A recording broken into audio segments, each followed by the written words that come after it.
நம்ம கட்சியினுடைய 2வது ஆண்டு விழா, அதாவது 3rd இயரோட தொடக்க விழா இன்னைக்கு தமிழ்நாட்டில் ஒரு மிகப்பெரிய ஒரு கட்சியாக நம்ம வளர்ந்து இருக்கிறோம் அப்படின்னா அது உங்களால் தான். ப்ளஸ் நம்மளை நேசிக்கிற கோடிக்கணக்கான மக்களும் தான் அதுக்கு ஒரு மிக முக்கிய ஒரு காரணம். நீங்கள் தான் என்னுடைய ஒரு மிகப்பெரிய ஒரு பலம். உங்களை நம்பி தான்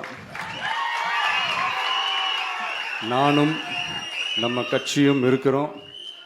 இதை நான் சொல்லி தான் உங்களுக்கு தெரியணும்னு அவசியம் இல்லை, இது உங்கள் எல்லாருக்குமே நல்லா தெரியும். அதனால் இன்றைக்கி உங்கள் எல்லாருக்கும், நம்ம கட்சியில் இருக்கிற தோழர்களுக்கும் தொண்டர்களுக்கும், இந்த கட்சியினுடைய ஒரு தலைமை தொண்டனான என்னுடைய வாழ்த்துக்களும் நன்றிகளும்.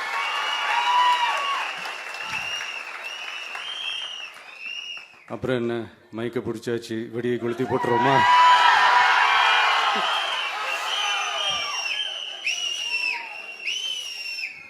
(1977) ஜூன் மாதம் நினைக்கிறேன், ஜூன் மாதத்தில் புரட்சி தலைவர் எம்ஜிஆர் அவர்கள் ரேடியோவில் ஒரு பேட்டி ஒன்று கொடுத்தாங்க. அதில் பேசும்போது சொன்னாங்க, பேரறிஞர் அண்ணா அவர்கள் இருந்த இடத்தில் இப்படிப்பட்டவர்களும் அமர்கின்ற ஒரு நிலைமை ஏற்பட்டுச்சேன்னு எண்ணி எண்ணி கண்ணீர் வடித்தேன். அன்னைக்கு அந்த கண்ணீரை துடைக்க ஆரம்பித்த இயக்கம் தான் அண்ணா திராவிட முன்னேற்ற கழகம்னு சொன்னார். அதே மாதிரி 2017க்கு அப்புறம் 2021க்கு அப்புறம் தமிழ்நாட்டுடைய நிலைமையை பற்றி யோசித்து பார்த்த நம்ம தமிழக மக்கள், காமராஜர் அவர்கள் இருந்த இடத்தில், அண்ணா அவர்கள் இருந்த இடத்தில், எம்ஜிஆர் அவர்கள் இருந்த இடத்தில் இப்படிப்பட்டவர்களும் அமர்கின்ற ஒரு நிலைமை ஏற்பட்டுச்சேன்னு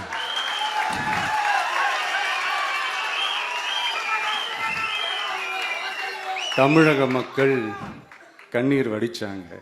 இன்னைக்கு இந்த கண்ணீரை துடைக்க ஆரம்பிச்ச இயக்கம் தான் தமிழக வெற்றிக்கழகம்.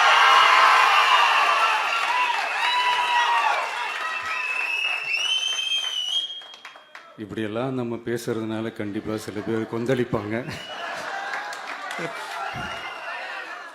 அது பத்தில நம்ம கவலைப்படக்கூடாது. ஏன்னா கொந்தளிக்கிறது தான் அவங்களுக்கு வேலையே. புரிதுங்களா உங்களுக்கு? ஏன்னா எம்ஜிஆர் அவர்கள் கட்சி ஆரம்பித்தப்போ, ஏன் அவர் ஜெயிச்சதுக்கு அப்புறம் கூட சட்டசபையில் கூட ஏதோ ஒரு நடிகர் கட்சி வந்திருக்குதான், ஏதோ ஒரு புதிய கட்சி வந்திருக்குது, புரட்சி தலைவர்னு ஒருத்தர் வந்து, இப்படியெல்லாம் கேலியும் கிண்டலுமா. அதனால் யார் அரசியலுக்கு வந்தாலும் இப்படி கொந்தளிக்கிறது தான் அவங்களுடைய வேலையே. அப்படி தான் நாம் அரசியலுக்கு வந்ததுக்கப்புறம் கூட இந்த விஜய்க்கு என்ன அனுபவம் இருக்குது, எம்ஜிஆர் அவர்களுக்கு எவ்வளோ அனுபவம் இருக்குது தெரியுமா? 52லேருந்து 72 வரைக்கும் அந்த 20 இயர்ஸ் திமுகவில் இருந்த ஒரு அரசியல் அனுபவம் எவ்வளோ இருக்குது தெரியுமா? விஜய்க்கு என்ன பெரிய அனுபவம் இருக்குதுன்னு கேட்டால் அதே வாய் தான் அன்னைக்கு எம்ஜிஆர் அவர்களை பார்த்து, அன்னைக்கு எம்ஜிஆர் அவர்களை பார்த்து, அரசியல் அரிச்சுவடி தெரியாதவர், கவர்ச்சியை மட்டுமே நம்பி இருக்கிறவர், அட்டக்கத்தி, வாய் விளம்பர வள்ளல், இவருக்கு கேள்வி மட்டும்தான் கேட்க தெரியும், பதில் சொல்ல தெரியாது, நிருபர்களை சந்திக்க மாட்டார், டெல்லியை வகச்சிக்க மாட்டார், மேலே இருந்து அவருக்கு அவ்வளோ ப்ரெஷர் இருக்குது, அப்படி இப்படின்னு சொன்னதும் அதே வாய் தான். எம்ஜிஆர் அவர்களை மட்டும் இல்லை, அவருடைய தொண்டர்களை கூட விட்டு வைக்கலை. அது என்னது, இந்த பளபளப்பு ஜொலி ஜொலிப்பை பார்த்தா பல்லிழிப்பவங்க, இப்படியெல்லாம் கிண்டலும் கேலியுமா. இது எல்லாம் மக்கள் ஒரு மாதிரி சைலண்டாக வாட்ச் பண்ணிக்கிட்டு என்ன பண்ணாங்கன்றது உங்களுக்கே நல்லா தெரியும்.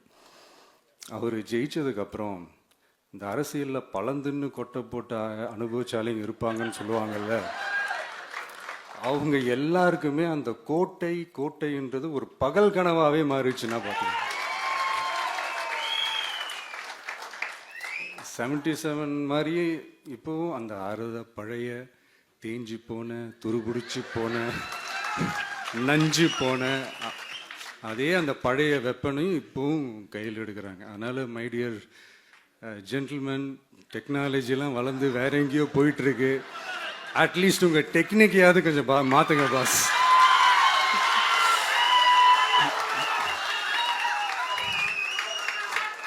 காமராஜர் அவர்களையும் விட்டு வைக்கல. அவருக்கு இலக்கியம்னா என்ன தெரியும், அவர் மாபெரும் புலவர், அந்த புலவர் இந்த புலவர்னு அவரை பற்றியும் கிண்டலும் கேலியுமா. அதான் முன்னாடியே சொன்ன மாதிரி யார் எதிர்த்து நின்னாலும் அவங்கள கொந்தளிக்கிறது தான் அவங்களுடைய வேலையே. ஸோ இப்படி நம்ம அவங்க பண்ணுற தப்பெல்லாம் நம்ம எடுத்து சொன்னால், அவங்க பண்ணுற அட்ராசிட்டியை பற்றி நம்ம எடுத்து சொன்னால், அவங்க பண்ணுற அந்த ஊழலை பற்றி தான் நம்ம எடுத்து சொன்னோம். முக்கியமாக நாம் அதை எடுத்து சொன்னால் 50 வருஷத்துக்கு முன்னாடி இருக்கிற அதே தகர டப்பாவை எடுத்து உருட்ட ஆரம்பிச்சிருவாங்க.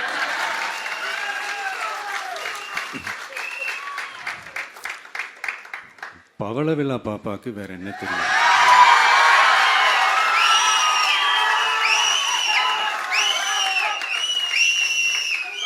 பழைய டப்பாவை உருட்டதானே தெரியும். அதுக்காக நாம் அவங்க பண்ணுற தப்பெல்லாம் சொல்லாமல் வெளியே சொல்லாமல் இருக்க முடியுமா? சொல்லுவோம், சொல்லிக்கிட்டே இருப்போம். நம்மளை தவிர யார் அவங்கள ஏற்று நின்று கேள்வி கேட்கறது? யாருக்கு அந்த தில் இருக்குது?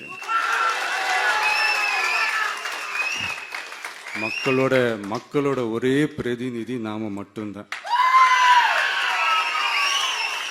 ஸோ இப்படி இருக்கிற இந்த நிலைமையில் இன்னைக்கு இந்த டிஜிட்டல் உலகத்தில் திருவள்ளுவர் இருந்திருந்தாருன்னா இந்த தீய சக்தியை பற்றி என்ன திருக்குறள் எழுதியிருப்பாரு? ஒரு கற்பனையா, அநீதி, அராஜகம், தில்லுமுள்ளு இவையெல்லாம் திமுக முதற்றே உலகு.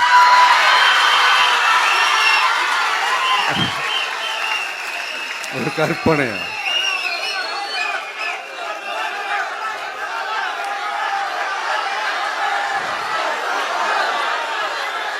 அநீதி, அராஜகம், தில்லுமுள்ளு இவையெல்லாம் திமுக முதற்றே உலகு.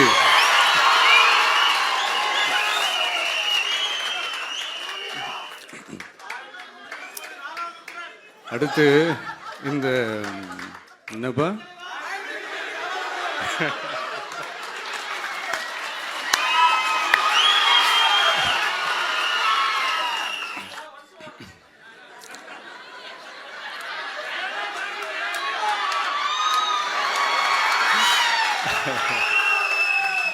சொல்லிட்டேன், 2 வாட்டி சொல்லிட்டேன்.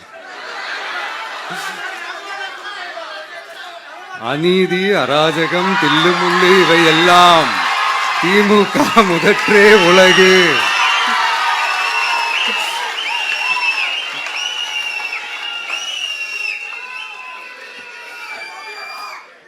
அடுத்து இந்த மும்முனை போட்டி, 4 முனை போட்டி அப்படிலாம் சொல்றாங்களே, சரி அவங்கள பொறுத்த வரைக்கும் அப்படியே இருக்கட்டும். அதுல மாபெரும் மக்கள் சக்தியா நம்ம அணி ஒரு பக்கம், அடுத்து திமுக தலைமையில் மற்ற கூட்டணி கட்சிகள் ஒரு பக்கம், அடுத்து பாஜக தலைமையில் மற்றும் பலர்.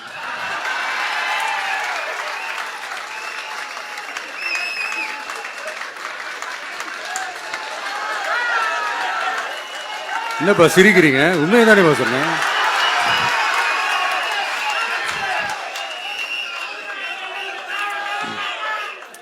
ஸோ இப்படி எத்தனை சக்திகள் எத்தனை பேர் வந்தாலும் திமுகவை வீழ்த்துறதுக்கு மாபெரும் மக்கள் சக்தியான நம்மளால மட்டும்தான் முடியும்.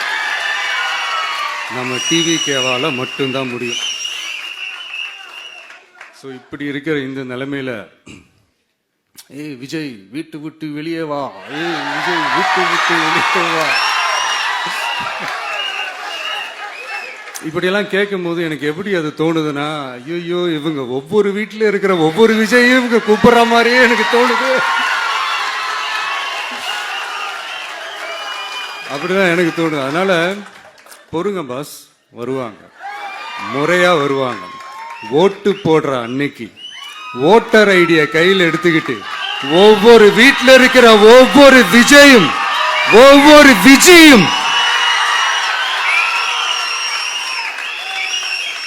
பூத்தா காலையிலேயே வந்து நிப்பாங்க பாருங்க, அன்னைக்கு தெரியும் பாருங்க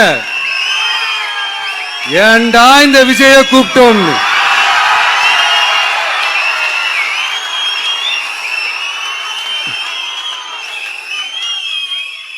இப்படி பேசினா உடனே இவரு நான் சினிமாவா இது அப்படின்ட்டு ஆரம்பிச்சிருவாங்க. நான் சினிமா விட்டாலும் நீங்க சினிமா விட மாட்டேங்கிறீங்களேப்பா.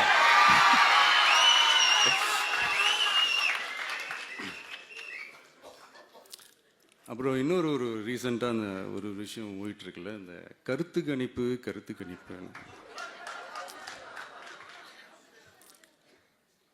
அதில் நிறைய பேர் உண்மையான கருத்து கணிப்புலாம் சொல்கிறாங்க. அதையும் நான் தப்பு சொல்லலை. சில பேர் கடுப்பில் விட்ட கணிப்பாகவும் இருக்குது, அதையும் நான் தப்பு சொல்லலை.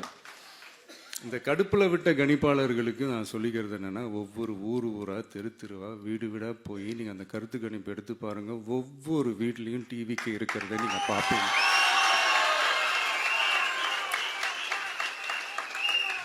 அப்படி சப்போஸ் உங்களுக்கு அது ஷாக்கிங்காக இருந்துச்சுன்னா ரப்பர் வச்சு எல்லாத்தையும் அழிச்சிட்டு மறுபடியும் முதல்லேருந்து எடுத்து பாருங்கள், அதே ரிசல்ட் தான் வரும்.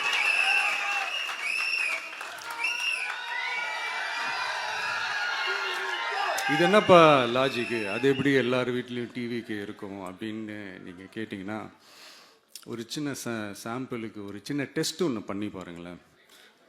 நம்ம சிஎம் சார் இருக்காங்கல்ல, ஸ்டாலின் சார்,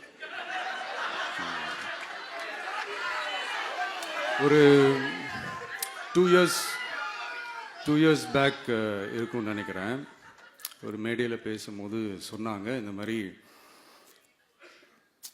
என்னோட கட்சிக்கு அவங்களோட கட்சிக்காரங்க சில பேர் பண்ணுற அட்ராசிட்டி, ஒரு சில மந்திரிகள் பண்ணுற சில அட்ராசிட்டிஸ்லாம் பார்த்து ராத்திரியில் எனக்கு தூக்கமே வரமாட்டேங்குது அப்படின்னு ஒரு 2 இயர்ஸ் பேக் இருக்கும்னு அந்த வீடியோ கூட இருக்குது.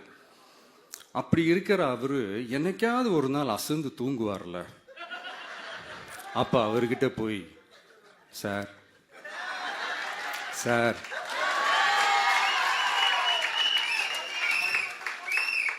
எந்த சின்னத்துக்கு சார் ஓட்டு போடுவீங்க அப்படின்னு கேட்டு பாருங்க. விசில் சின்னத்துக்கு தான்.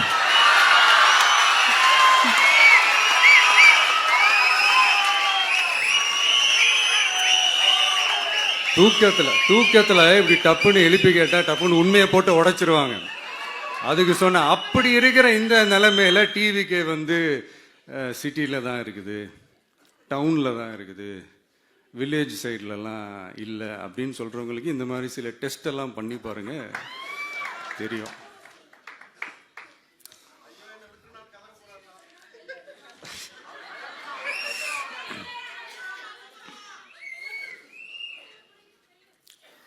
விசில் சின்னம் போகாத ஊரே இல்லை. விசில் சின்னம் எங்கெல்லாம் இருக்குதோ அங்கெல்லாம் டிவிக்கே இருக்குதுன்னு அர்த்தம். என்னுடைய அம்மா, அக்கா, தங்கைகள், அண்ணன், தம்பிகள் டிவிக்கேக்கு ஓட்டு போடுறத யாராலையும் தடுக்க முடியாது.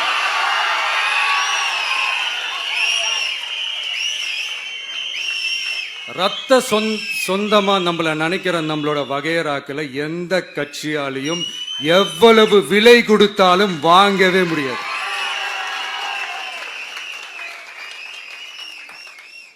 நான் ஓவர் கான்பிடன்ஸ்ல பேசுறேன் அப்படின்லாம் நினைக்காதீங்க. இதுதான் கள நிலவரம், கள யதார்த்தமும் இதுதான்.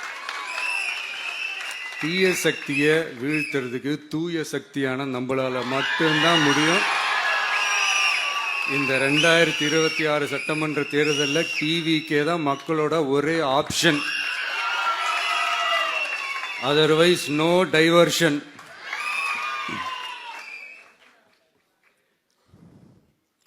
இந்த டப்பா இன்ஜின், ஓட்டை இன்ஜின், எவ்வளோ இன்ஜின் வந்தாலும் டாப் இன்ஜின் நம்ம டிவிக்கே தான்ன்றது மக்கள் ஆல்ரெடி முடிவு பண்ணிட்டாங்க. அதனால நம்மளுடைய தோழர்கள் அதை மனசுல நல்லா ஏத்திக்கிட்டு இன்னும் ஷார்ப்பா ஒர்க் பண்ணுங்க. நான் ஏற்கனவே சொன்ன மாதிரி ஒன்றியம், நகரம், பேரூர், பகுதி, கிளை எல்லா இடத்துலையும் அந்த பூத்தாக அந்த நம்மளுடைய வேட்பாளர்களுக்கு ஒற்றுமையாக இருந்து வேலை செய்யுங்க. நமக்கு மாபெரும் கூட்டணியான, மாபெரும் மக்கள் சக்தியான குடும்பமாக நம்மளோட இருக்கிறாங்க. இன்னொன்று, அன்றைக்கி நான் சொன்ன மாதிரி நம்மளுடைய விசில் சின்னத்துக்கு ஓட்டு போட வைக்கிறது மட்டும்தான் உங்களுடைய வேலை. மற்றதெல்லாம் மக்களோட சேர்ந்து நான் பார்த்துக்கிறேன்.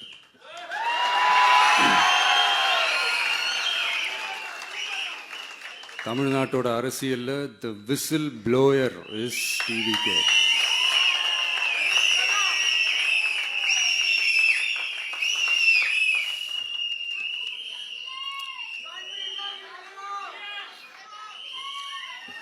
நம்ம மக்கள் இந்த விசில்ல ஊதுல இந்த தீய சக்தியும் இந்த ஊழல் சக்தியும் தெரிச்சு ஓடணும். எப்படி தெரிச்சு ஓடணும்? அன்னைக்கு சென்ட் ஜார்ஜ் கோட்டையில டிவிக்கு ஆளும் கட்சியா எழும்.